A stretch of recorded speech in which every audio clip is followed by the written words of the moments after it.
Seara, dragilor, și bine ați venit la Unique Spotlight, ediția cu numărul 9 a podcastului nostru pe care îl transmitem live în fiecare zi de miercuri de la 19:30 aici pe pagina Unique Ballrooms, centru de evenimente. Ne bucurăm tare mult că ați intrat în această seară alături de noi pentru că va fi o seară specială, va fi o seară care va fi cu siguranță pe placul vostru. Pe placul meu este deja de luni, de când am aflat în polul pe care l-am organizat pe grupul Susținem Afaceri din Galați că preferata dintre soliștii din Galați este Cristina Bleandură, care este și invitata mea în această seară și aș vrea să îi urăm bine ai venit la Unique Spotlight, Cristina. Bine v-am găsit, Ilioara, și vă mulțumesc, dragi gălățeni, pentru că mi-ați oferit acest vot și că am avut ocazia să vin în seara aceasta, miercuri, la Unique Ballrooms, centru de evenimente, și pe calea asta vreau să le mulțumesc și celor de la Unique pentru să-i felicit în primul rând pentru acest proiect și că le sunt recunoscătoare gălățenilor pentru că m-au ales. Vă mulțumesc! Te-au ales pentru omul care ești și pentru calitatea care ajunge la ei și pentru vocea asta frumoasă cu care ai fost înzestrată și cred că seara noastră va fi una interesantă pentru că avem foarte multe lucruri de discutat. Trebuie să le spunem că noi am mai avut un mini podcast înainte de acest podcast și am vorbit foarte, foarte multe lucruri, dar n-am divulgat niciun secret, n-am divulgat nicio întrebare dintre cele pe care le am aici și vreau să vă încurajez și pe voi, cei de acasă, dacă aveți întrebări pentru Cristina pe care vreți să le adresați, dacă sunteți viitori miri care o vor avea la evenimentele lor, o să vă invit să ne scrieți în chat, promit să urmăresc toate întrebările voastre și să discutăm așa pendelete mai multe lucruri în seara asta. Cristina Bleandură, în 3 cuvinte. Vreau să-mi spui 3 cuvinte despre tine.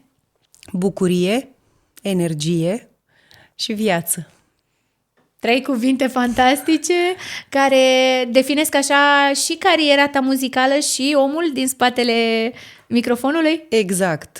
Mă definesc și ca om și ca artist. Bucurie în primul rând. Asta e porecla mea. Apropo. Bucurie? Bucurie. Tare. Da, ai o poreclă frumoasă. Da, am primit-o aici în Galați, apropo, mulțumesc.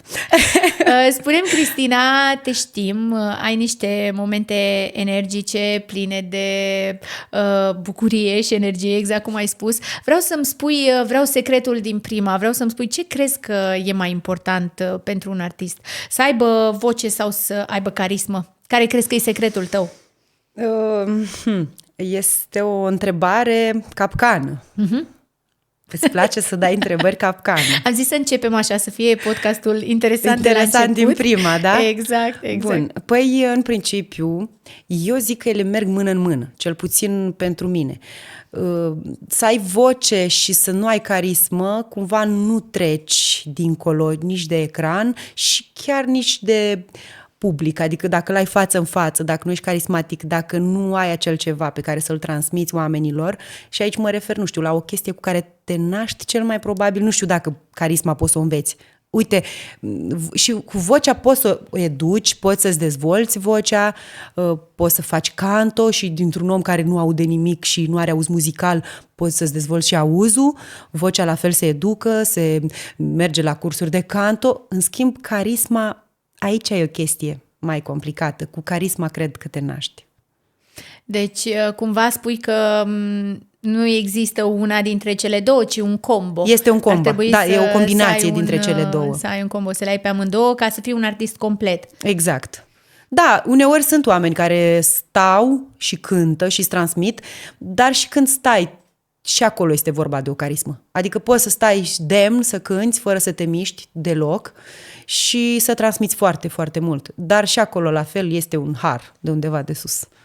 Credem că Unique Spotlight este urmărit de foarte mulți miri și vreau să le spun încă de la început cine este Cristina Bleandură și cum arată un program artistic cu Cristina Bleandură la nunta mea. Da, vrei să te măriți? Nu, că sunt deja măritată, Okay. nu?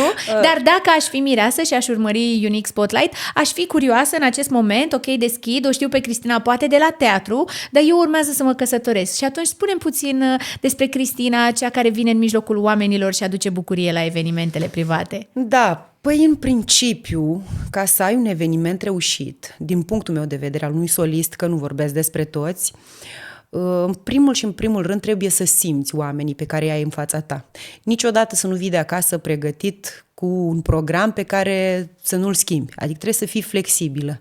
Și în momentul în care intri, simți vibe-ul lor, înțelegi, bine, te și întâlnești cu ei, că eu mă întâlnesc cu mirii mei înainte și de obicei povestesc cu ei și încerc să aflu cât mai multe detalii despre ce le place, despre povestea lor, pentru că eu sunt și un solist care iubește să afle povești despre viață, cum s-au întâlnit, ce le-a plăcut unul la celălalt. Pentru mine lucrurile astea sunt foarte importante, pentru că atunci știu cam în ce direcție să merg, și ca muzică, și ca vibe.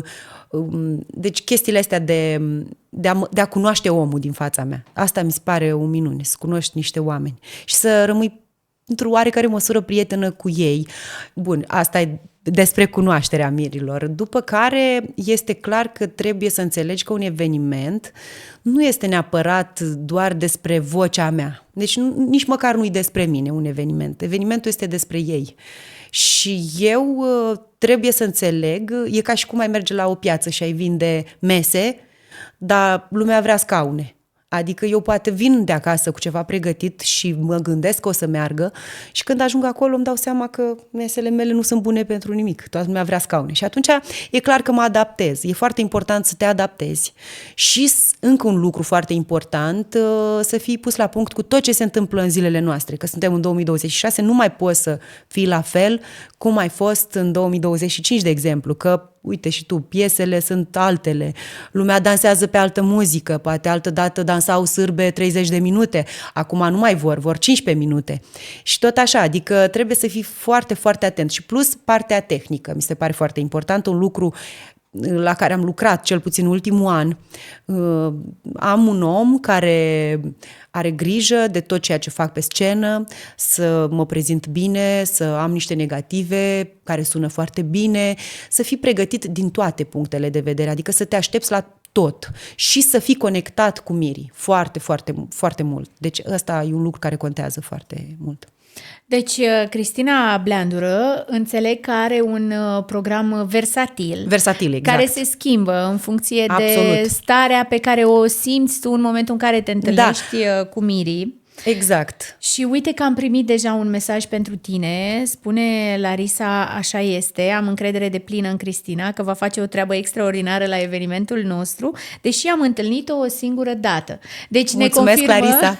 ne confirmă Ne vedem. ne confirmă că, iată, chimia de care zici s-a simțit și pe partea cealaltă. Și atunci au simțit și ei deschiderea ta către ideea de a face din evenimentul lor unul și special. dedicarea. Adică eu știi ce am spus odată cuiva? Că am o prietenă dansatoare și era obosită, era la nu știu a câta nuntă de dans, știi, și dansuri populare și zice, măi Cristina, sunt atât de obosită că parcă nu mai am niciun chef să dansez la nunta asta. Și eu i-am zis așa, ia imaginează-ți că asta este ultima nuntă la care dansezi și că mâine nu vei mai fi. Și întotdeauna când mă duc undeva să cânt, eu mă gândesc că nu-i ca și cum mă duc la un job și zic, domnule, că mai am încă 100 de nunți la fel și mâine am timp să, dacă nu cântați bine, mâine cânt la altă nuntă care 100% va ieși bine. Nu, eu întotdeauna mă axez pe ideea că mâine s-ar putea să nu mai fie. Și ce aș face eu dacă acest eveniment ar fi ultimul meu eveniment. Și pentru mine nunta nu este doar o nuntă, este ceva foarte important. Eu mă simt, adică să ies pe scenă sau să mă duc la o nuntă, este la fel. Nu este mai presus sau mai prejos nimica, niciuna dintre ele. Și nunta este la fel de importantă cum aș ieși pe scenă, la fel. Deci nu există unde mai pui că nunta are și ceva mai special, ești între oameni și le simți energia exact de acolo din mijloc. Adică... Da, este ceva viu care se schimbă practic pe loc. Tu nu știi cum o să reacționeze oamenii și trebuie să placi practic, știi că mi-ai spus că trebuie să dai o întrebare la început ca să-i prindem, exact, și la nuntă. Trebuie să dai direct ceva care să prindă și să zică lumea, gata, în seara asta mergem pe încrederea ei, că sigur o să ne distrăm. Eu mă bucur tare mult că, uite, miresele în principal au intrat la podcastul nostru. Liviana Țoc îți spune, abia așteptăm să te vedem, Cristina, nu am dubii că ești cea mai bună. Și mai am un mesaj, un feedback foarte bun. Noi am avut-o pe Cristina la nunta noastră și am avut un regret enorm că nu a putut fi prezentă și la botezul băiețelului. Este absolut adorabilă, plină de energie, mereu cu zâmbetul pe buze și clar evenimentul nostru a ieșit frumos datorită ei. Mulțumesc, vă mulțumesc din suflet, vă iubesc. Deci, da, partea cea mai importantă din toate lucrurile pe care le faci și din muzica pe care o transmiți este că ea ajunge exact acolo unde trebuie. Da, și este ce îți spuneam mai devreme, știi, combinația asta. Adică eu sunt convinsă că am colegi extraordinar de talentați în Galați, adică eu sunt mândră, desigur, și sunt onorată și că am ajuns în seara aceasta la podcast, dar în același timp recunosc că și celelalte voci sunt extraordinare și una dintre ele mi este chiar colegă la teatru, sunt foarte buni cu toții, însă probabil că undeva în acest sondaj eu am câștigat la capitolul popularitate sau eu sunt populară, eu sunt un om dintre oameni, sunt un om simplu și încerc să înțeleg sufletul celui care stă în fața mea. Și cred că asta contează cel mai mult, să fii uman. De multe ori le-am spus celor care sunt acolo în sondaj că noi ne-am propus ca Unique Spotlight să țină mult și bine. Toate categoriile vor fi reluate, astfel că, normal, voi avea în față și alt om de muzică din Galați și nu numai, cine știe. Deci n-ar trebui să existe niciun fel de supărare, pentru că e doar o variantă prin care noi încercăm să fim transparenți și ne asumăm faptul că nu alegem noi invitații, ci alegem invitații pe care comunitatea și dorește să-i descopere în ordinea în care își dorește să-i descopere. Vreau să știu cum ai ajuns pe scenă. Cum ai ajuns pe scenă? Așa, în general, pe scenă? În general, cum a început totul? Da, cum ai ajuns pe scenă? Toată lumea începe probabil că, domnule, că eu când m-am născut, am început să cânt. Prima dată, nu. Pe scenă, prima mea scenă a fost Casa Părintească și culmea e că probabil de atunci soarta mea a fost deja scrisă undeva în stele, că eu mi-am dat seama de mic copil că eu am o soră, știi? Iana o cheamă. Te iubesc, Iana. Și sora mea cânta și ea, numai că era rușinoasă. Ea cânta după ușă, știa o singură piesă, ceva, că m-am născut într-un salcâm, într-un cuib de cioară și de-a dracul ce sunt, da, ies cu piscu afară. Și sora mea cânta doar piesa asta. În schimb, eu aveam o piesă, hitul meu, despre părinți, o piesă populară, din muzica populară. Și eu cântam cântecul ăsta și când de fapt, ai mei nici nu mă puneau să cânt, că eu veneam, că eu vreau să vă cânt ceva. Și urcam pe un scaun. Și când am văzut că eu cântam piesa respectivă, care era despre mame, despre tați, așa, lacrimogenă puțin, toată lumea plângea, știi? Și eu mi-am dat seama, uite mă, ce putere am eu, știi? Eu mi-asumam eu chestia asta, că ce putere am eu să schimb ceva la un om în sufletul lui. Și atunci chestia asta mi s-a părut extraordinară. Și m-am tot apucat să fac tot felul de chestii. Pe scenă, într-adevăr, prima dată am urcat mult mai târziu, cred că pe la vreo 10-12 ani, asta eu vorbesc când eram copil, că făceam treaba asta. Da.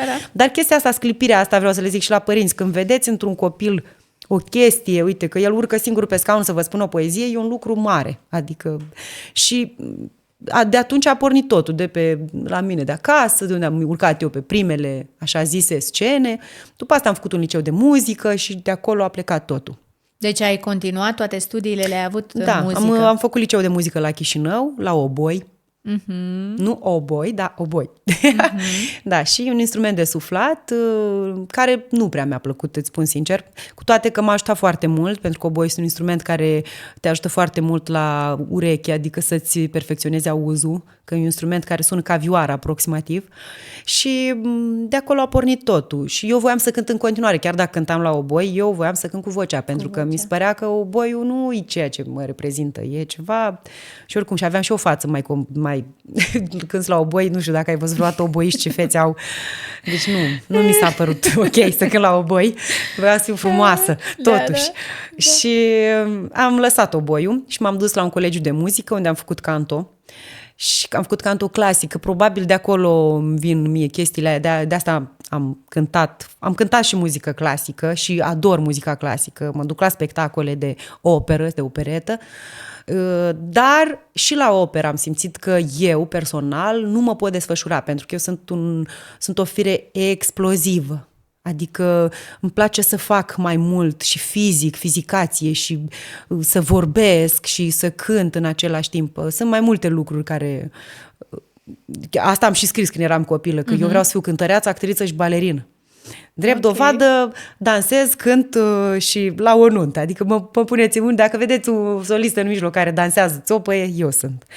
Și da, deci nu știu când a pornit neapărat când a fost prima mea apariție pe scenă, dar au fost mai multe. A fost de timpuriu, adică... Nu, îți dai seama, dacă întreaga ta viață și în toate studiile s-au învârtit în zona muzicii, cu siguranță ai ajuns destul de rapid pe scenă, poate conștientă ai ajuns ceva mai târziu. Da, ai spus bine, conștientă, da. Cu siguranță ai bifat niște concursuri, erau niște etape care se făceau, toți copiii au trecut toți pe copiii acolo. Au trecut, exact. E o chestie clasică, adică toată lumea se duce la un concurs de voce, dar ce-i drept, eu nu prea am fost la foarte multe concursuri de voce.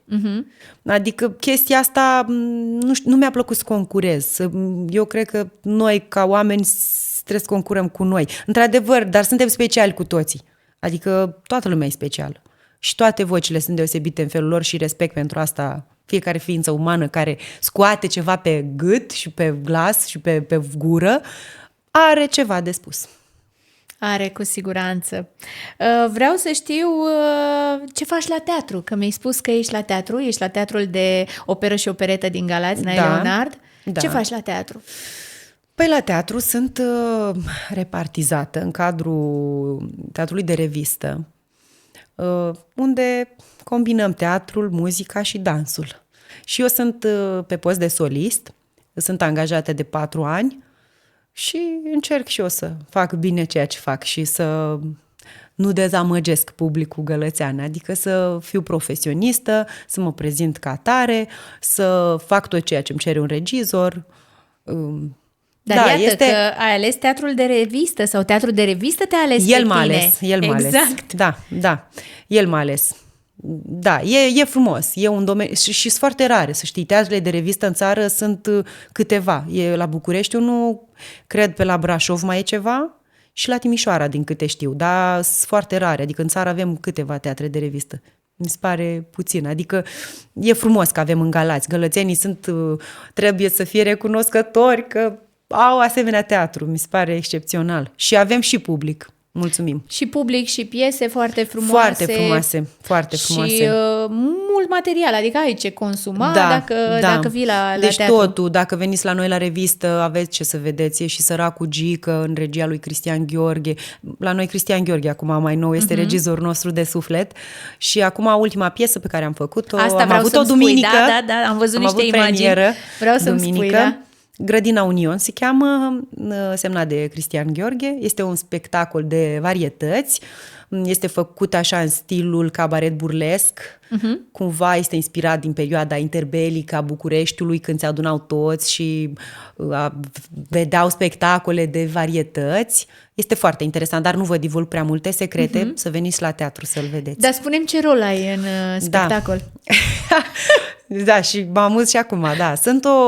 Este contraamploa, adică eu nu sunt aia, drept dovadă la premieră, nu m-a recunoscut nimeni din sală și a dat seama lumea că sunt eu doar când am început să cânt. Dar culmea e că eu cântam fals, pentru că așa e spectacolul, adică așa e rolul. Sunt una, Tincuța Esmerald Vasilescu, care are o soră și sora respectivă tot timpul nu-i permite să spună nimic. Ea vorbește numai ea și la un moment dat asta se enervează și îi arată că vrea și ea să spună ceva. Și e un personaj drăguț, așa. Și cântă, nu? Și cântă într-un mare hal. Adică ce cântă? Cântă Dă-mi gurița s-o sărut. Așa. Da, de la Jean Moscopol, un cântăreț de muzică ușoară interbelică. Și cumva, prima dată, eu nici nu știam că o să cânt piesa asta așa, pentru că la noi totul crește în timp ce facem repetiții, ne dăm seama cum trebuie să fie un personaj, ce o să facă personajul respectiv. eu habar nu aveam că va fi, într-un final, voi fi așa, că voi avea părul ăla așa, în toate direcțiile și că voi vorbi așa. Eu am făcut-o într-o glumă la o repetiție și am zis, m-am inspirat cei drept din viață de la o fostă profesoară, cu vorba, un fel de, nu știu, o pandosită. Cunosc pe cineva care vorbește așa, înțelegi? Pe bună, eu nu fac așa. Și m-am inspirat din chestia asta și am început să dau toate replicile așa. Și regizorului mi s-a părut interesant. A zis că, măi, e fain să faci așa. Și până la urmă am ajuns că am cântat cântecul respectiv într-o parodie, nu într-o formă parodie, exact, care nu aveam nici ritm, băteam aiurea și este foarte greu, știi? Mi-am dat seama că e foarte complicat atunci când ai auz muzical, știi, să bați ritmul prost și să și cânti prost. Să auzi notele și tu să le dai pe lângă, știi? Deci, dacă ne urmăriți și ați fost la teatru weekendul trecut, o punem pe Cristina să ne cânte primele 2 versuri și voi să ne scrieți dacă ați recunoscut-o în piesă. Vai, Doamne, bine că n-am freza. De ce mă amăgești, de ce ți-e teamă și gura ți-o ferești, zâmbind mereu. Cam asta este. Deci am convins-o pe Cristina Bleandură astăzi să cânte fals. Exact, da. Să știți că doar la teatru mă puteți vedea așa și acum. Da, îi invităm pe toți să vină la teatru pentru că ar fi păcat să rateze astfel de spectacole. Da, e frumos, e o comedie faină. Chiar se mai joacă, nu? Da, se sigur, pe 31 mai vă așteptăm pe toți să veniți la teatru. Deci se joacă și în viitor. Uite, Cristina face cea mai faină atmosferă la nuntă. Am avut-o anul trecut la nuntă și nu am niciun regret. Cea mai bună alegere făcută vreodată. Vă mulțumesc mult. Felicitări, Cristina, faci show și ești foarte talentată. Te îmbrățișez. Mulțumesc, vă mulțumesc tare mult. Și avem și o invitație, fii atentă, Cristina, ești energie pură, ai fost lângă mine când am fost soacră mare, ce zici, vei fi lângă mine și la botez? Pentru că voi fi în curând bunică. Oh, felicitări! Da, foarte... sigur, cum să nu, mai ales că ne cunoaștem, dar și pe cei pe care nu-i cunosc, vă aștept cu drag. Cu siguranță. Deci, viața ta se împarte între teatru, scenă, evenimente private. Da. Cum arată o zi din cursul săptămânii pentru Cristina Bleandură?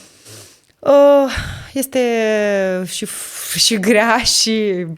Da, am 2 copii mici, am un băiețel de 6 ani și o fetiță de 5 ani, Alexandra și Aaron. Sunt copiii mei și trebuie să am grijă și de ei.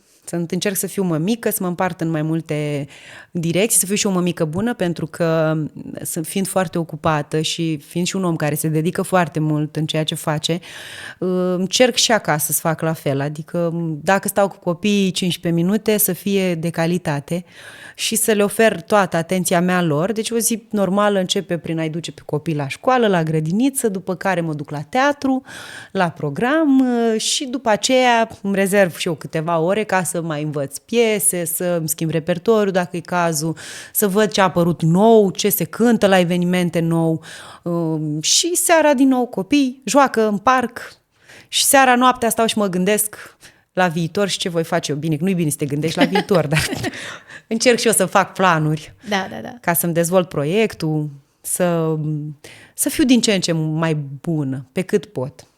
Adică să reușesc să le fac pe toate. Sunt diferite zilele de weekend, de zilele din cursul săptămânii? Da. Acolo apare energia. Acolo apare totul. Nu, da, culmea e că eu în timpul zilei sunt așa, ceva... Nu prea mă observ, adică sunt puțin mai inexistentă pe harta pământului și seara intru într-o stare din aia de, nu știu, se întâmplă ceva. Cred că se mai spune că artiștii au un soi de alter ego pe scenă și în momentul în care e un personaj, de fapt. Eu întotdeauna am crezut despre cei care sunt artiști că trăiesc 2 în 1, adică un om care își duce viața normală și un om care acolo pe scenă se transformă în altceva, adică devine altceva. Da, e o chestie, așa este, da. Adică e posibil să fim 2 în 1, cam toți. Cam toți, cred, da. Da, e o chestie ciudată, da. Și eu m-am gândit zilele astea. Eu cred că acolo sunt cineva, nu știu, e o chestie, ceva, un cumul de energii, e altceva, da. Cânti și ești versatilă, mi-ai spus că îți faci programul și în funcție de preferințele mirilor, dar trebuie să știu care sunt genurile tale favorite, ce îi place Cristinei să cânte cel mai mult? Doamne, asta ar însemna să supăr vreun gen muzical. Nu. Ce îmi place? Poate că totuși Muzica populară rămâne pentru mine prima mea iubire. Pentru că vrem, nu vrem,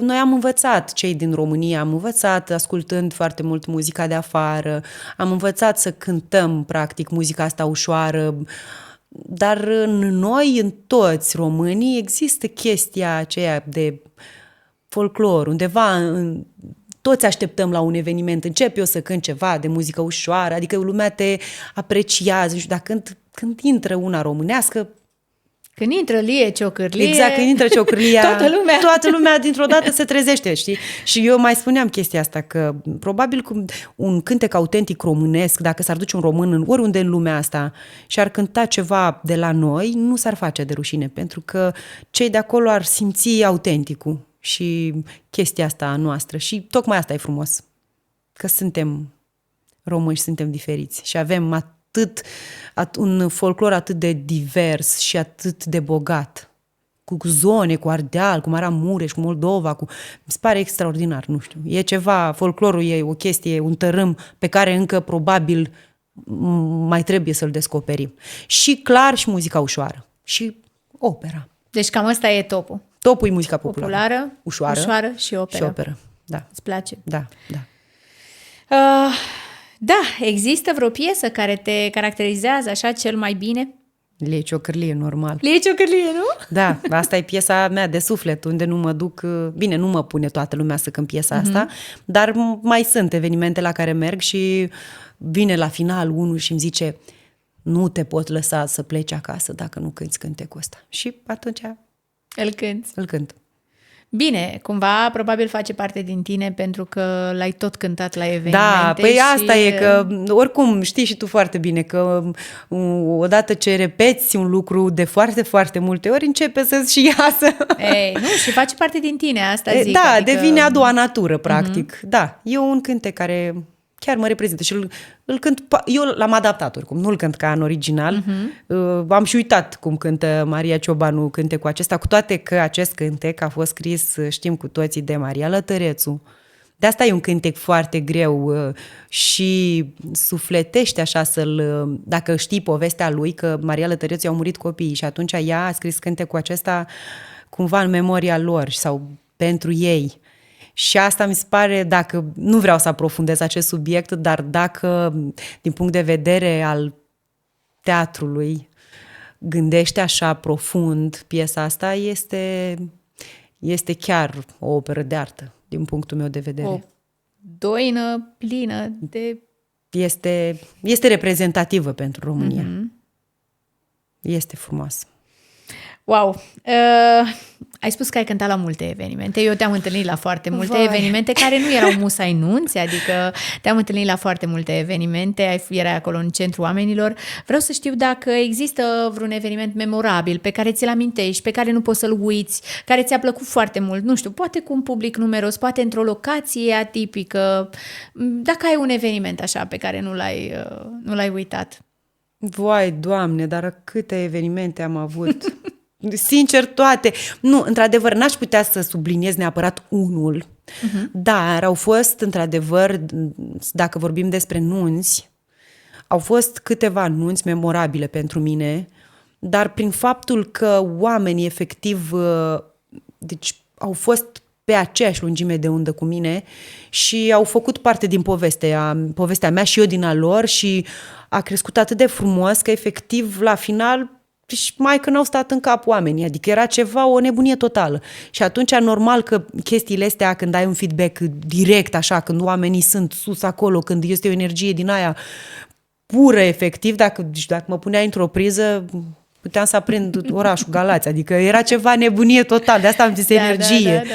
Că energia asta vine și în momentul în care ai și în fața ta niște oameni care îți dau înapoi același lucru, știi? Singur, noi suntem triși de unii singuri, știi? Deci există, ți-l amintești pe ăsta, care a fost ultimul, uite, spune-mi ultimul, la care a fost așa energia. Nu, despre care zic eu despre o nuntă asta nu pot să dau nume, dar a fost acum un an de zile, eu cred. Și a fost ceva de vis. Nu știu, a fost nebunie totală. Totală. Adică Cred că, nu știu, cred că și cameramanul mi-a spus la un moment dat că eu de obicei la montaj, taici că jumătate din filmare. Cel la nunta asta am lăsat 3 ore și ceva, adică eu las o oră jumate, aici am lăsat 3 ore și ceva, mi s-a părut totul așa frumos și asta e cea mai mare bucurie. Când văd că oamenii vin, și am mai avut o nuntă în Constanța, când un om a venit la mine cu pantoful rupt. Deci, efectiv, i-a sărit talpa. Bine, pantofii probabil nu erau foarte scumpi, nu știu ce să zic. Dar a venit cu talpa și mi-a oferit-o drept trofeu. A zis talpa de aur. Talpa asta s-a rupt din cauza ta. Sau, mă rog, datorită, nu știu. Da. Și aia, la fel, mi-a rămas în cap, talpa. Talpa de la... Asta e un trofeu, chiar o am și acum. Da? Deci tu chiar ai luat luat talpa. Dar cum să nu, e la mine. Ce tare. Talpa Bine, de pantofi. acum știi că e vorba aia. Și se rup pantofii, știi? Da. Chiar și l-a rupt, adică asta a fost un compliment. Deci să văd un om cum își rupe efectiv tocurile, să le cadă cocurile. Glumesc, nu, miresele mele dragi, nu vreau să vă cadă cocurile, dar îmi doresc să vă distrați. Era o miresică, de exemplu, ultima nuntă, apropo, din weekendul trecut, care era sărăcuța foarte obosită, că a umblat de dimineață, de nu știu ce, și ca să o fac fericită și să fie în centru, i-am adus efectiv un fotoliu cam ca ăsta și am pus-o în mijloc și toată lumea dansa în jurul ei și ea stătea ca o regină, știi? Deci a fost iarăși o chestie de improvizație de moment. Spontaneitate, da. Exact. Și ei s-a părut atât de fain treaba asta, încât la un moment dat a stat ea cât a stat obosită și a sărit de pe scaun, adică n-a mai rezistat să stea acolo. Astea sunt lucruri frumoase cu care rămân. Și oamenii, cum am mai zis, poveștile lor și le țin minte. Culmea e că poate nu neapărat numele, dar felul cum arată, dacă îi văd, nu-i uit niciodată. Nu vă uit pe niciunul. Uite că avem spectatori de la teatru printre noi. Claudia ne spune, se vede frumusețea și emoția în tot ce ne povestești. Felicitări și mult succes în tot ce îți propui. Abia așteptăm să te vedem în Grădina Union. Mulțumesc, Claudia. Deci Claudia vine la teatru. Uite, Cristina este un om minunat și pune suflet în tot ce face, atât în familie cât și pe linie profesională. Probabil e cineva care te cunoaște foarte bine, Rita Ghinea. Da. Mulțumesc, tanti Rita. Wow! Vreau să știu, bun, eveniment memorabil, ai câteva, mă gândesc că energia pe care o transmite îți aduce energie înapoi. Ai vreunul care ți-a fost cam incomod? Unul la care oamenii nu voiau să danseze? Da, am și unul, dar ăsta este unul din toată cariera. Da, sunt convinsă că sunt mai puține așa. Adică este unic chiar, adică... Da. Ai unul, da? Am unul la care a fost foarte ciudat, dar până la urmă m-am descurcat. Adică a fost ciudat pentru că nu s-a dansat pentru că așa erau oamenii și m-am simțit eu cumva, zic, este din cauza mea și eu tot încercam să mai plusez, să nu știu ce și într-un final oamenii au zis că a ieșit foarte bine, dar eu... Tot evenimentul am avut frica asta. Zic, domnule, dar nu le place, dar ceva nu este în regulă. Așa erau ei, nu erau dansatori.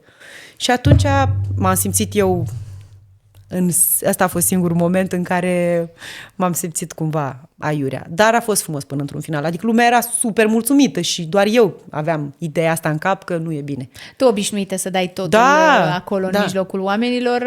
Și să și văd, adică direct la... Dar oamenii sunt diferiți. Unii veneau pentru socializare, alții veneau pentru mâncare. Sunt și oameni care nu vor să danseze, dar vor să asculte. Exact, cu siguranță. Primim mesaje și inimioare și vă mulțumim foarte mult că sunteți alături de noi. Am cunoscut-o pe Cristina la gala azi, a cântat pentru băiatul meu Antonio. De atunci o iubim pe Cristina ca și cum ar fi parte din familia noastră. Vă mulțumesc frumos. Antonio, Bianca, apropo, te salut. Rotaro Florentina spune, te iubim, Cristina.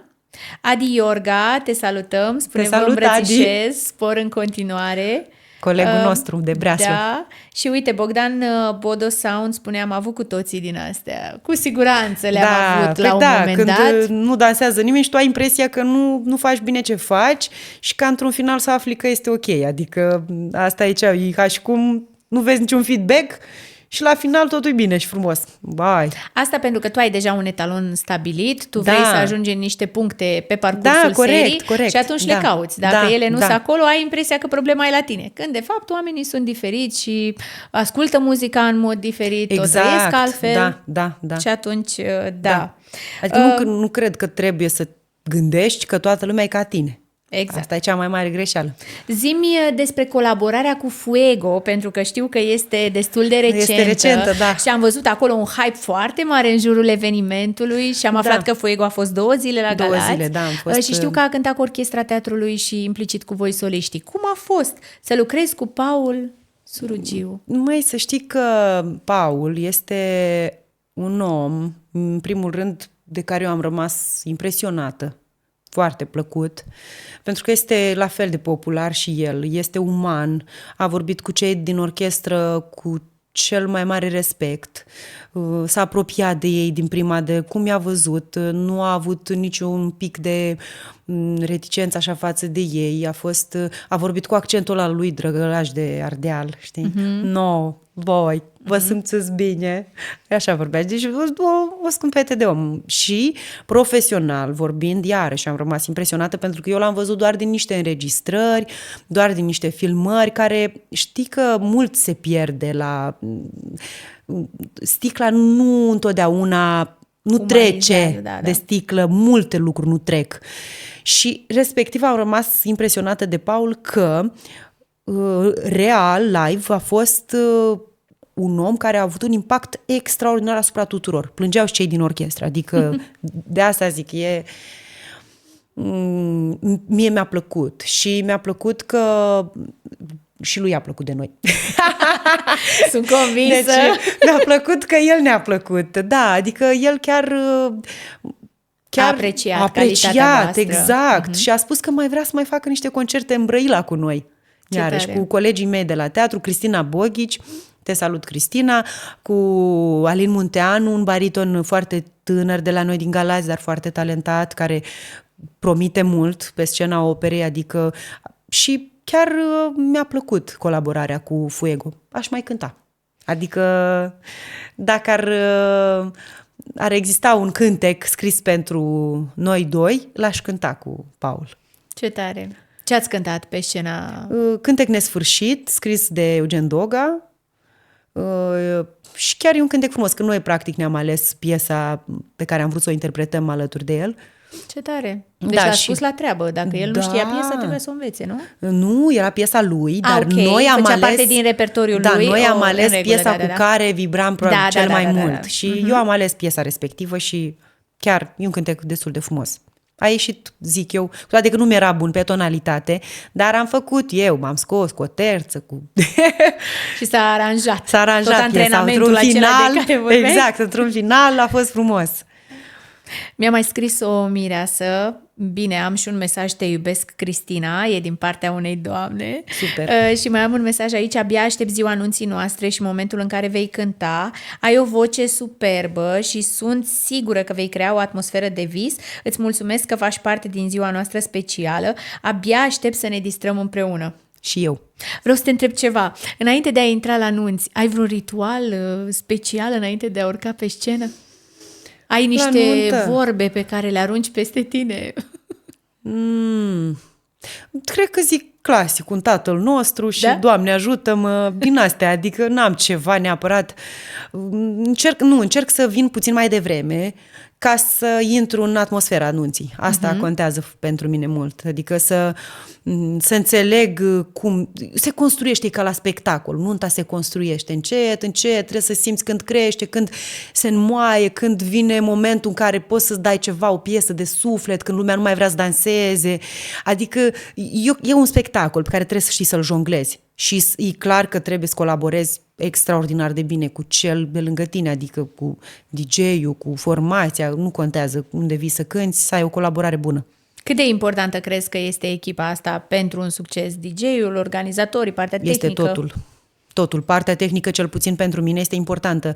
Eu, așa cum cânt, de asta am zis că în ultimul an am investit foarte mult în partea tehnică, asta însemnând că iau un om care vine, mă ajută cu sunetul, cu negativele, să-mi sune bine negativele, pentru că și asta e o chestie care poate omul de acasă nu o percepe neapărat așa la prima audiție, dar pentru mine este foarte importantă să lucrezi la imagine, la tot ceea ce faci, totul contează. Și DJ-ul, colaborarea cu DJ-ul, colaborarea cu cameramanul, să-i spui că, uite, acum vreau să fac momentul ăsta, dacă poți, te rog să filmezi așa, sau...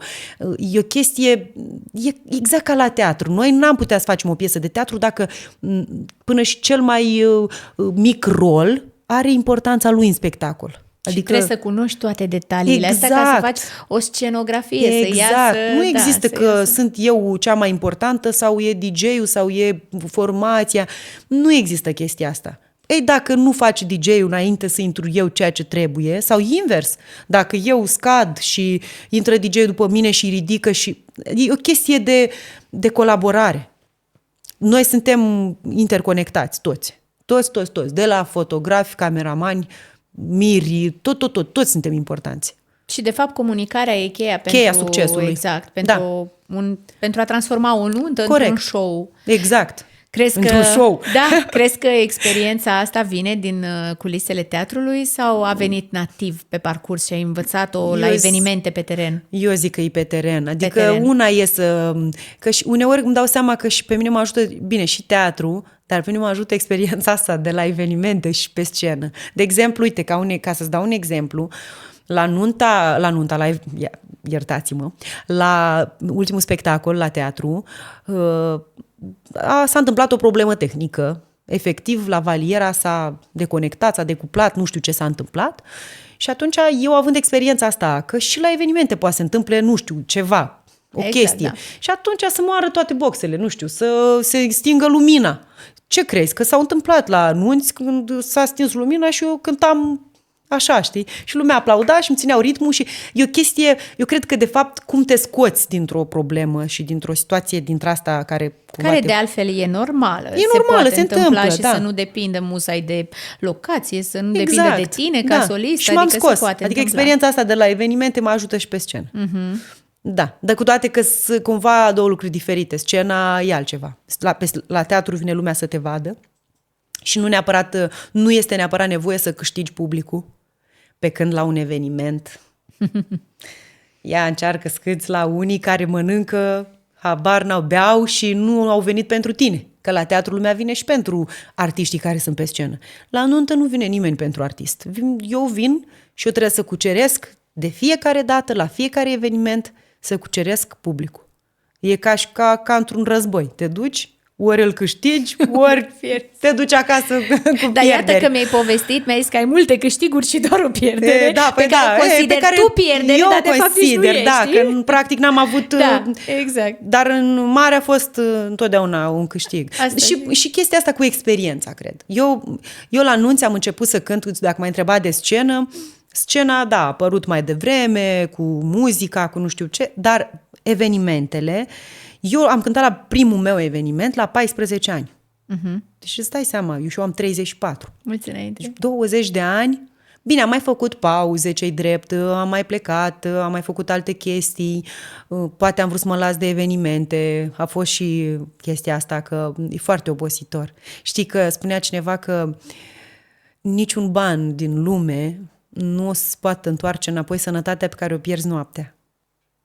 Este o muncă grea, chiar dacă pare că e distractiv, că venim aici să facem ceva pentru oameni, dar noaptea nedormită, pentru că eu nu vin și stau, eu dau foarte multă energie în noaptea respectivă, dar se merită pentru că, uite, drept dovadă, când mi-au scris oamenii chestia asta e tot ce contează, astea sunt lucrurile cu care rămân.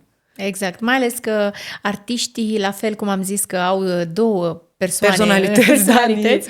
Eu cred că artiștii au și două forme de recunoștință. Unul, prima parte ar fi banii și partea financiară, pentru că ești plătit pentru ceea ce faci, dar e musai să primești și ceva energie înapoi. Absolut, și ceva mulțumire, dar că de fapt ăla e combustibilul real pentru un artist. Corect. Niciun caz, adică dacă ar fi vorba doar despre bani, sincer, aș alege să fac altceva. Uh-huh. În niciun caz n-aș face asta. Nu, e o chestie de ce te hrănești. Pe mine asta mă hrănește. Adică eu vin la un eveniment și eu mă încarc cu energie. Știi că se spune că dacă faci ceva ce nu e pentru tine, te obosește chestia asta. Și dacă faci ceva ce este pentru tine, este predestinat, tu te încarci. Chiar dacă pentru unii ar părea că, mamă, ce greu e să cânti așa noaptea și să te duci, să stai tot evenimentul și să... Totuși e o chestie. Pe mine mă hrănește. Este greu, dar este E greu, dar frumos. chiar frumos. Ai în plan proiecte muzicale? Mi-ai spus în pauză, înainte să intrăm în live, mi-ai spus câteva lucruri. Că scrii... Da, mai nou sau mai vechi, nu știu, eu când eram și mai tinerică așa, tot am încercat tot și eu să... ești tinerică, vreau să spun asta încă o dată. Când eram mai tinerică... Tinerele, adică, eram Doamne mai ferește! Tinerel m-am însurat, tinerică mi-am luat. Nu, când eram mai tânără copilă. Ești tânără, copilă, da? Când eram Așa. copilă, tot am încercat să scriu versuri și nu-mi ieșeau și nu știu ce. Probabil că nu aveam experiență destulă. Și eu am fost și un copil, adică eu abia 3 ani în urmă m-am maturizat, așa să zic. Totdeauna am fost un copil, știi? Și acum sunt în suflet, știi? Am chestia asta ludică, îmi place să mă joc. Și scriam eu și nu mi-ieșea nimic, știi? Și acum de vreo 2 ani, cred, tot am mai scris niște chestii și le-am pus la sertar. Și am zis că cu siguranță o să vină ziua în care o să le scot și o să le fac. Adică pe viitor, nu vreau să promit, dar într-adevăr mi-aș dori să cânt cântecele mele și să cânt cântece cu care oamenii să vibreze, adică să fie un pansament, așa. Asta mi-ar plăcea. Să ajung la sufletele lor și de ce nu să fiu ca o terapie de suflet, să fac muzică care să-i ajute să treacă mai ușor peste unele chestii.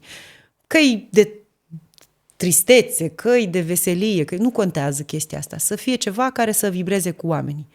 Să transmită emoții. Să transmită emoție, da. Păi, pentru asta, de fapt, știi? Să știi că am mai avut momente în care cântam, mai ales când am făcut canto clasic, știi? Când faci, în momentul în care te apuci de canto, de multe ori te gândești doar la tehnica vocală. Și cumva nu bagi în seamă treaba asta că cântatul este pentru ca să stârnești emoții. Și dacă ai uitat chestia asta, degeaba mai faci tehnică. Adică trebuie să meargă mână în mână. Dacă nu vine din tine ceva, nu va funcționa și nu vei fi probabil în lumina pe care ți-o dorești. Ajungi să aduni foarte multe frustrări și atunci se termină cariera de artist. Exact. Adică... Să vină din tine, orice. Adică mai bine poate superi vreo 2 oameni. Asta e. Dar știi că ai făcut ceva ce a pornit din sufletul tău. Uite, am un mesaj aici. Cristina este inspirație pentru mine încă de când a participat la Vocea României și mă bucur enorm că am cunoscut-o personal în cadrul evenimentului Lutețian de la Liceul de Arte. E o persoană deosebită și foarte talentată. Cred că e o elevă, Lorena Avram. E și cântă, da, ea cântă. Da, Lorena mulțumesc, cântă. Lorena. Uite, vezi, asta e. Da. Asta este o chestie frumoasă, știi? Să-ți scrie un om care își dorește să facă asta și să poți să-și motivezi generațiile care vin, știi? Asta este un lucru minunat. Și asta înseamnă, de fapt, să-ți dorești să dăruiești omului, știi? Adică noi n-am venit aici doar să luăm, să primim, știi? Nu, noi am venit să dăruim. Mai dăm și mai departe din ce avem noi. Și dacă reușim să facem asta, este mai mult decât, e sublim. Aici încercăm. E misiune îndeplinită pe pământ, știi? Da.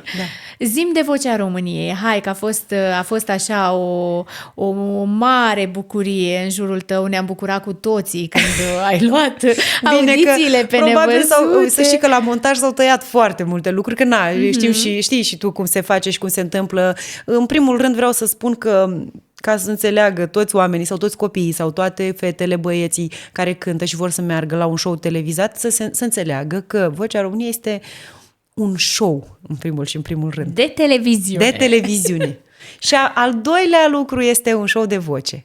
Adică e mai mult un show de televiziune despre personalități, despre felul cât de mult poți să dai, să fii prezent în chestia respectivă. Da, a fost o experiență foarte frumoasă și le mulțumesc pe această cale lui Virgil și Dianei Tăbuș, care mi-au fost colegi. De fapt, eu cu ei am început când la evenimente, când am venit în Galați, am început cu Ciobănașul. Da, grupul folcloric Ciobănașul. mi-amintesc. Da, și veneam și eu eram îmbrăcată în costum popular și cântam și eu din alea. Am venit cu voie bună. Din astea, știi? Hai, bună seara! Exact.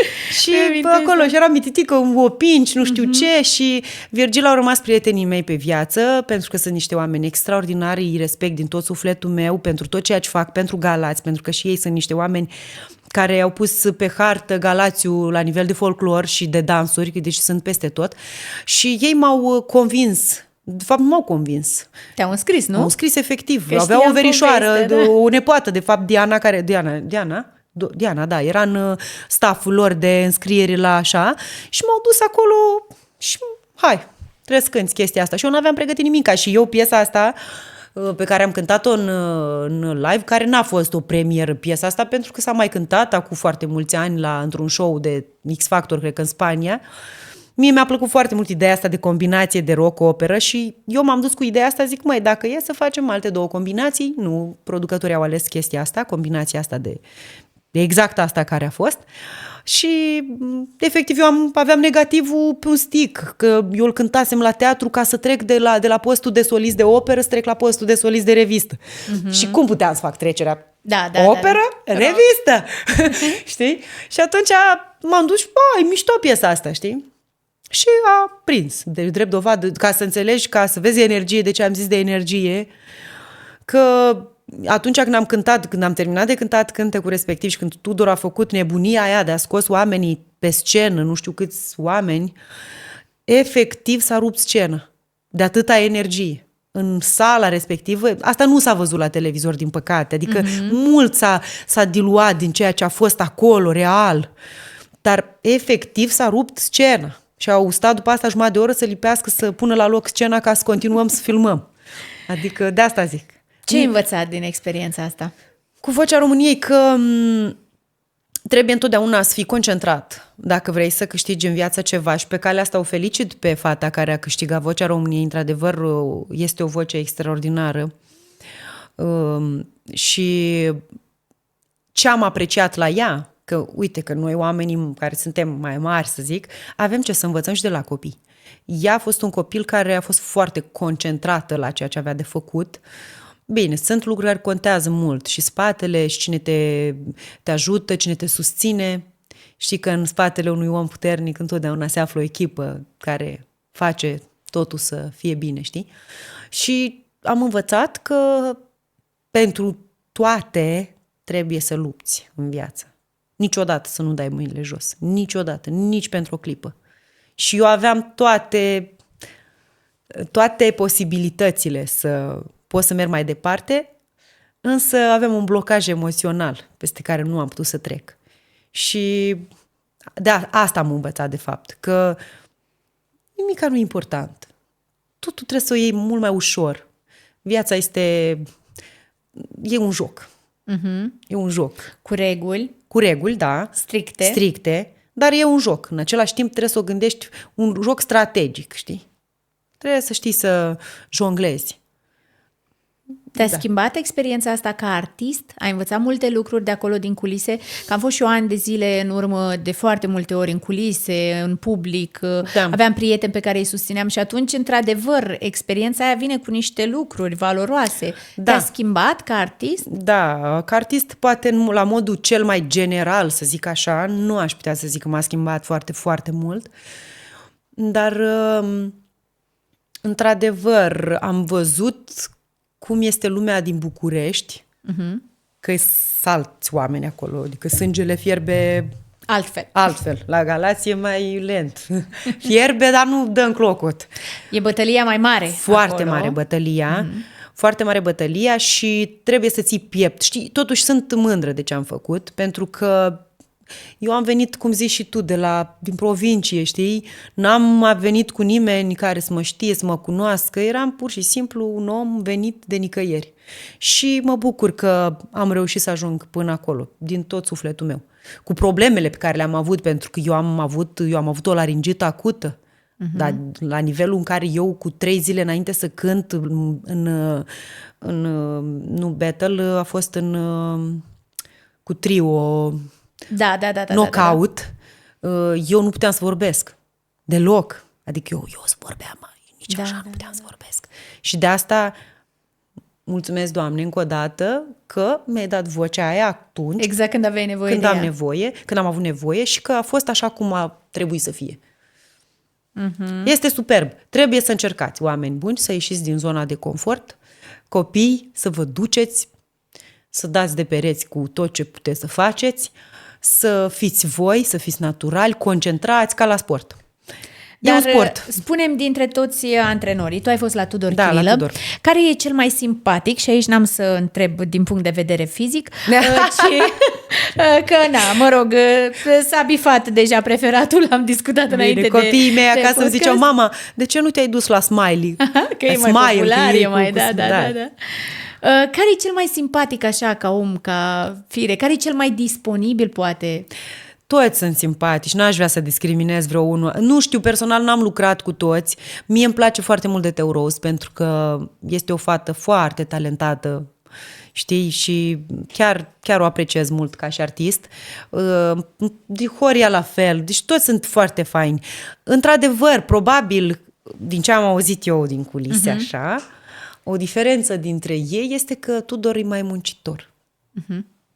În sensul în care Tudor chiar ne aduna și chiar făcea repetiții cu noi. Noi am lucrat pe bune cu un vocal coach și în celelalte echipe nu știu cât se făcea chestia asta. Nu știu, eu am o prietenă care e vocal coach la Smiley și știu că și ei lucrează foarte mult, pe Alina Dincă. Da, cred da, că da, sigur da. o știi.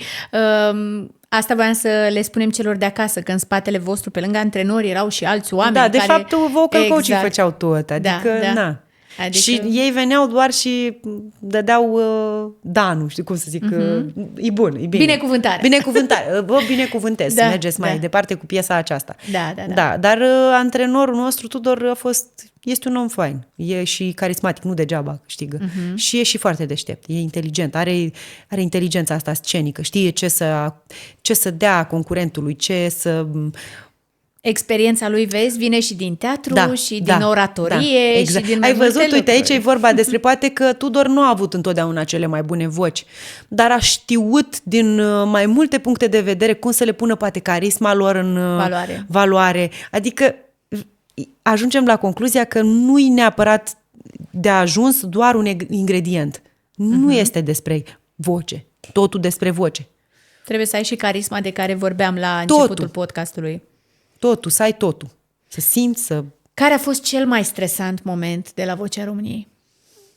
Păi cel mai stresant, normal, că mi-am pierdut vocea. A fost musai atunci pe scenă sau nu, în a spatele? fost în spatele scenei, când eu știam că trebuie să cânt și că eu practic n-aveam cum să ies pe scenă fără să-i cânt piesa asta măcar o dată bine. Și eu nu puteam. Deci nu puteam să cânt. Asta a fost... Îmi venea să urlu, adică știi că poți să cânti și nu poți, adică, știi? Am trecut prin asta recent, deci chiar știu, acum și efectiv vreo 2 luni puteam, n-am avut deloc voiam voce, să cânt. Da.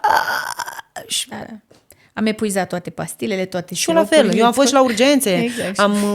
mi-a pus medrol sau ceva, injecții, nimic, dar nu mai era vorba despre o oboseală constantă și stres și multe altele. Presiunea care Plus se că pune, eu cântam la evenimente și alea au avut un factor și n-am putut, ai văzut, atât de serioasă sunt cu evenimentele. Nu era, chiar dacă m-am înscris la Vocea României când evenimentele deja erau luate, nu puteam să zic la oameni, domnilor, știi că eu cânt la Vocea României, nu mai vin la nuntă, că îmi stric vocea. Da. Nu puteam să zic chestia asta, sunt foarte serioasă. Dacă promit ceva, așa rămâne. Bun, deci anul trecut a fost despre Vocea României, anul acesta e despre evenimente. Spune-mi, pe unde te vezi peste 5 ani? Acum 4 ani ai început la teatru, cam peste 5 ani unde te vezi? Este o întrebare pe care am primit-o și în primul an de facultate. Atunci nu știam ce să răspund. Acum, unde mă văd peste 5 ani? Păi, peste 5 ani sper să scriu măcar vreo 5 cântece cu toate că e complicat, cu producție, cu tot. Mă văd cântând într-o trupă frumoasă, cu muzicieni buni, adică muzicieni buni care să mă inspire. Da, mă văd crescând într-o oarecare măsură și de ce nu? Mă văd când și la evenimente, pentru că ăsta e un lucru frumos.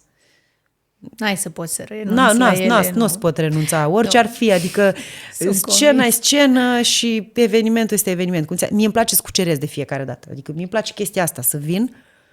Într-adevăr, poate că lucrând și muncind și la imagine și la tot ce înseamnă, poate o să devin mai cunoscută, dar și atunci când devin mai cunoscut, iarăși, mai greu. Adică din ce în ce mai greu. Cât te cunoaște mai multă lume, cu atât mai mult trebuie să muncești.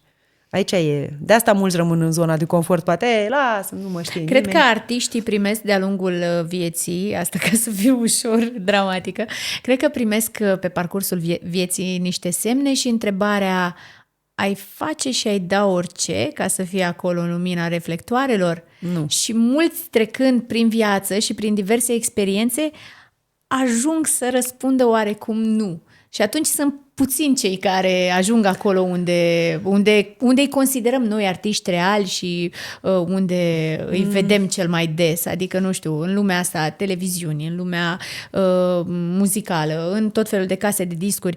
Eu consider că oamenii au răspuns cu ai face orice ca să fie acolo, adică ți-ai sacrificat tot ei ce ai. Cred că au răspuns cu da. Asta e părerea mea. Poate că e greșită, dar eu am primit așa mai multe semne de-a lungul timpului în viața mea și ai face orice, Ilioara, să fie acolo și mereu eram, nu, parcă nu îmi place și așa. Nu aș da totul pentru ca să fiu în lumina reflectoarelor. Știi cum e? Poate că e mai bine, uite, să fii un artist pentru un public mai mic, dar pe care să-i cucerești definitiv și pentru totdeauna, decât să fii pentru multă lume și cumva Adică eu cred că am ajuns la vârsta, la 34 de ani, în care nu mai pot să trăiesc cu jumătăți de măsură. Adică eu vreau să ajung la oameni care să fie ca mine. Știi? Să fie niște oameni maturi, emoțional, niște oameni care să privească dincolo de niște chestii, artificii și... Adică vreau să fiu un artist matur și să mă adresez unor oameni, dar să știi că uneori chestia asta atrage și copiii. Uite că asta s-a întâmplat, am cântat, m-a chemat să cânt la liceu de arte pentru nu știu ce făceau ei, pentru niște copii și eu am luat foarte în serios, pentru că ei sunt viitorii muzicieni, viitorii artiști. Și uite, culmea e că și acolo ei erau obosiți săraci, că erau de la ora 3 și eu cântasem la ora 6:30, cred, și au mai plecat și au rămas câțiva. Dar din cei câțiva, uite că drept dovadă a scris cineva. Da, știi? exact. Uite, chestia asta contează. Nu aș da tot, pentru că ca să fii pe scena mare, să fii în lumina reflectoarelor, nu trebuie să ai copii, nu trebuie să ai familie, nu trebuie să... Sunt multe lucruri care îți piedică. Adică trebuie să renunți practic la viața ta personală, să devii alter ego-ul tău. Și să devii produsul cuiva. Că și asta e cea mai mare. Vorba. Da, sunt și artiști, și nu o să dau nume, dar despre cine vorbeam noi înaintea podcastului, care n-au făcut aceste compromisuri, să știi, și a reușit. Înseamnă că undeva există speranța în care s-ar putea. Da. Dar pentru asta trebuie să muncești și mai mult. Exact. Adică... Mai intervine și loteria vieții, da, mai există lucruri. Da. Și cum că ar fi și păcat, știi, măcar unul din mulți oameni care sunt artiști fabuloși să nu aibă și norocul ăsta de a fi în lumina reflectoarelor fără prea multe compromisuri. Da, știi, eu uneori mă întreb, oare te-ai întrebat vreodată câte Whitney Houston au fost în vremea lui Whitney Houston? Adică poate chiar mai talentate, dar Whitney a avut șansa și norocul să fie ea. Avem o surpriză, da, Sweet Kiss by Gina ne trimite în fiecare săptămână dulciuri. Așa că iată-le pe acestea de săptămâna asta, sunt ale tale, le poți lua la final acasă. Vă mulțumesc! Așa, deci Sweet Kiss by Gina. Sweet Kiss by Gina, da, face niște produse minunate și dulciuri excepționale și le poți lua acasă, le poți gusta cum vrei tu. Uite, poți să le deschizi, poți să te bucuri de ele. Eu vreau să vă arăt ca să... Dar ce frumoase sunt, ce miros frumos vine de aici. Da. Sunt dulciuri foarte bune și o să le O să se descoperi, bucure o să copiii vezi. mei. Mulțumim, doamnei Gina, Mulțumim că frumos. ne trimite în fiecare miercuri dulciuri bune, pe care, iată, cu care îi răsfățăm pe invitații noștri. Mulțumesc din suflet. În fiecare seară. Bun, mi-ai zis foarte, foarte multe lucruri interesante în seara asta și chiar Sper. apreciez deschiderea, apreciez sinceritatea. Să știi că, uite, aici mi-a mai scris Mihai Tătaru, Cristina Bleandură este o artistă pe care o apreciez și cred că poate fi un model pentru multe persoane care doresc să se afirme. La un moment dat, cineva a întrebat dacă predai cumva și cursuri de canto. Da, știu, am mai fost întrebată și în privat. Deocamdată, așa cum încă simt că ca și artist am ce să arăt și că încă nu am arătat totul. Sunt convins că la un moment dat o să predau canto, nu acum, nu în următorii 5 ani. Că asta nu. Peste 5 ani m-aș Cine vedea știe, o profesoară da, de da, canto. da. Adică Cine mi-ar știe. plăcea să lucrez frumos cu niște copii și să îi dezvolt în direcția asta. Mi-ar plăcea, da. Cred că aș fi o profesoară bună. Vreau să știu așa, nu neapărat de unde se inspiră Cristina, ci ce ascultă Cristina, ce artiști ascultă Cristina atunci când e singură. Am aflat preferințele pe care le iubești și le-ai interpreta oricând, dar nu știu, tu când ești în mașină, tu când ești acasă, pe ce dai tu play?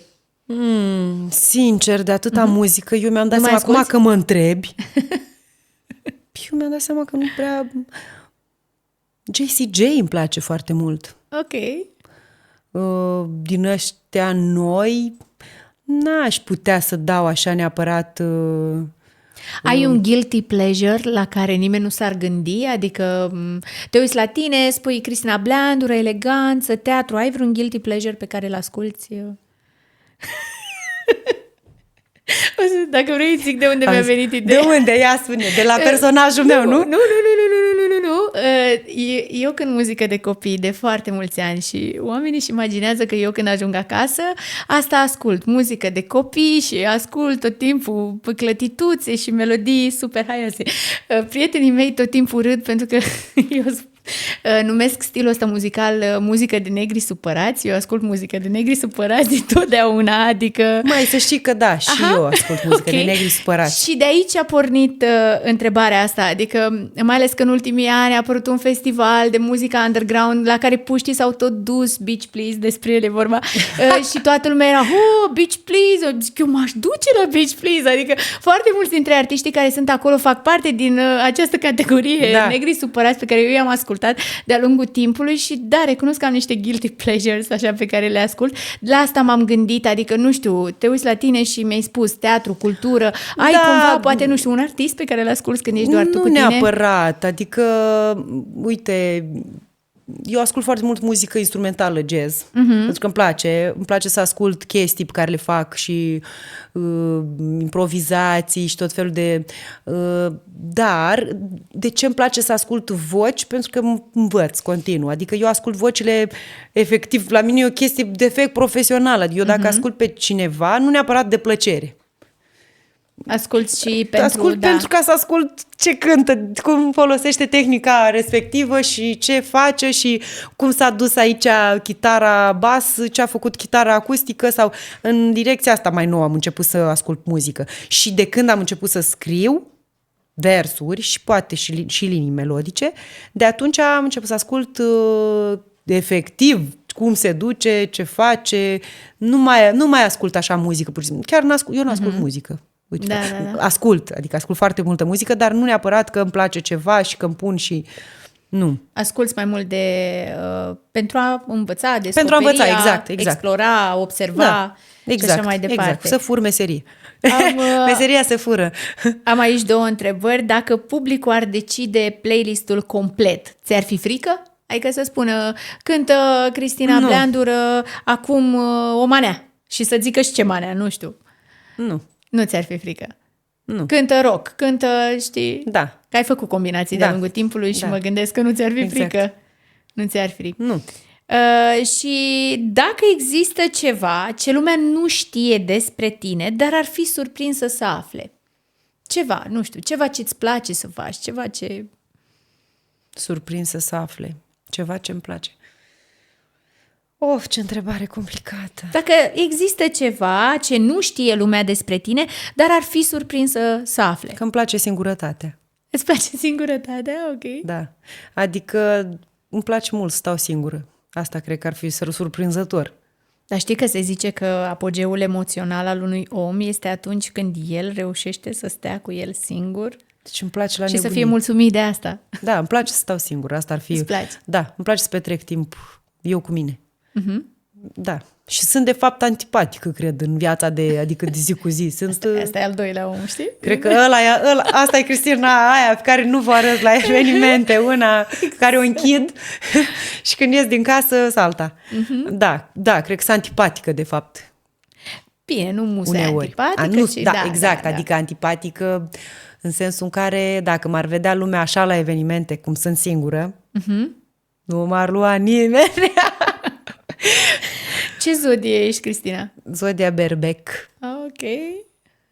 Zodia Berbec, născută pe 26 martie. Foarte tare. Chiar îți mulțumesc pentru discuția din această seară. A fost eu. una foarte interesantă. Sper. Văd că foarte mulți oameni au rămas până la final alături de noi. Am primit foarte multe inimioare, foarte multe cuvinte frumoase pentru tine și te încurajez să te uiți la podcastul nostru. Da?